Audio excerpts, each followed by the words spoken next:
أعوذ بالله من الشيطان الرجيم. وكذلك أنزلنا إليك الكتاب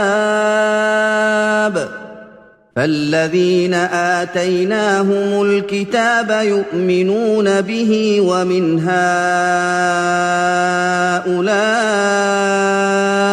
من يؤمن به وما يجحد بآياتنا